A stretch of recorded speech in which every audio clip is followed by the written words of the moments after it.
Assalamu alaikum muhtaram televizor ko'ruvchilar. Ko'rib atqaninglar Erkin Osiyo radiosi to'g'ri televiziyasining haftalik xabarlar programmasi. Mazkur programmamizda mush bir hafta jarayonida radiomizda berilgan Uyg'urlarga doir bir qism muhim xabarlarimizni eslatib o'tamiz. Men Erkin. Men Gulchehra. Dünya Uyghur Qurultayı Reisi Rabia Qadiri xonim Markaziy Amerikaning Virginia shtati Richmond shahridagi erkinlik birinchi nomli kishilik huquq va diniy erkinlik organining 2013-yili xalqaro erkinlik mukofotiga erishdi. Rabia Qadiri xonim 16 yanvar oqshimi Richmond shahrida o'tkazilgan marosimda mukofotni topshirib oldi. Mukofot Rabia Qadiri xonimning Uyg'ur diniy e'tiqod erkinligini qo'g'dash, olg'a surish yo'lida ko'rsatgan to'hfalarga berilgan.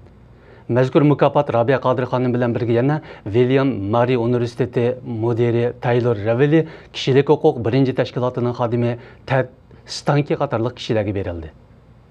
Uyg'ur to'rchilik sohasidagi kishilarning oshkorlashicha Xitoy doiralari Turkiyalik ataqliq artist Nijati Shashmaz bosh rol olgan Bo'rlar vodisi To'zoq nomli ko'p qismli televiziya filmini cheklab, Uyg'ur to'rbatlarida qo'yilmas qilib qo'ygan. Dunyo Uyg'ur qurultayining ilgari surishicha, cheklama to'rbatlar bilanla cheklanib qolmagan.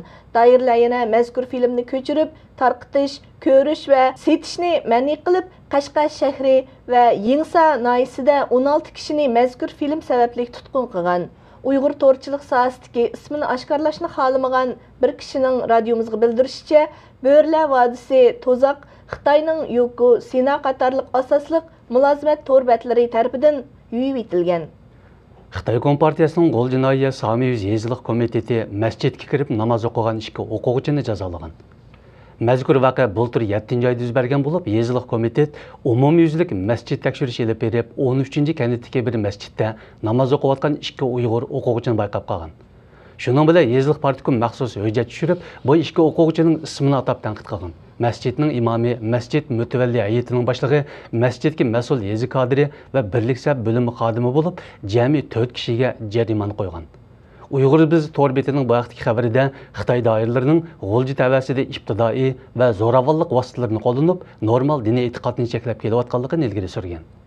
Erkinlik sarayi 2012-yildagi dunyo demokratiyasi haqida e'lon qilgan yillik doklati munosabati bilan ziyoratimizni qabul qilib, o'tgan yili Uyg'urlarga qartilgan besimning yanada og'ir holatni saqlab kelganligini bildirdi. Erkinlik sarayidagi Osiyo ishlari tadqiqotchisi Sara Cook Uyg'ur vaziyati haqida to'xtalib mundaq dedi. 2009-yildagi namoyishda tutib ketilgan yoki yo'qolib ketgan kishilarning hozirgacha soni e'lon qilinmadi. Hukumat doiralari e'lon qilgan dokladlarda namoyishdan keyin qo'lga olingan va hozirgacha turmada yetayotgan kishilarning tafsiloti haqida uchur berilmadi. Erkinlik sarayining dokladida 2012-yildagi dunyo demokratiyasi vaziyati baholab chiqilib, Xitoydagi demokratiya darajasining intayin tuvan bo'lganligi o'tirib qo'yilgan.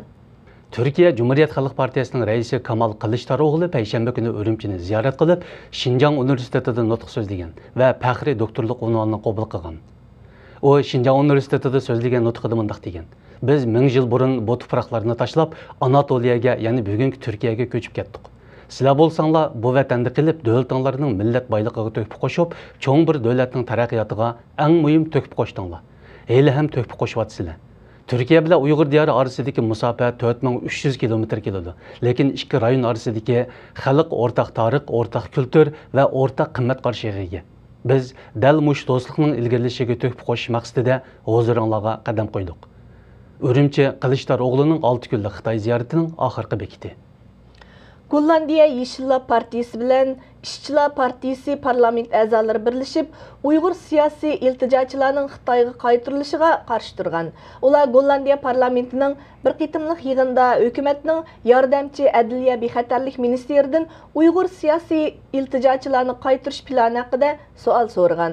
Ular hukumatni ogohlantirib, agar Uyg'urlar Xitoyga qaytarilsa, ularning bexatarligidan ansiraydiganligini, ilgari Xitoyga qaytarilgan Uyg'urlarning turmaga tashlanganligini, emgak bilan o'zgartish lageriga so'langanligini, bu ahvolning kishilik huquqqa xilof ekanligini bildirgan. Axborot vositalarining xabar qilishicha, Gollandiya ko'chmanlar doiralari bir Uyg'urning siyosiy iltijosini rad qilib, Xitoyga qaytarishni buyurgan bo'lsa-mu, biroq sud mahkamasi uning qaytarilishini to'xtatib qo'ygan. Muhtaram televizor ko'ruvchilar, yuqorida Erkin Osiyo radiosi to'g'ri televiziyasining haftalik xabarlar programmasini ko'rdinglar. Kelar hafta ko'rishguncha omon bo'lgaysizlar. Xayr xo'sh, salomat bo'linglar.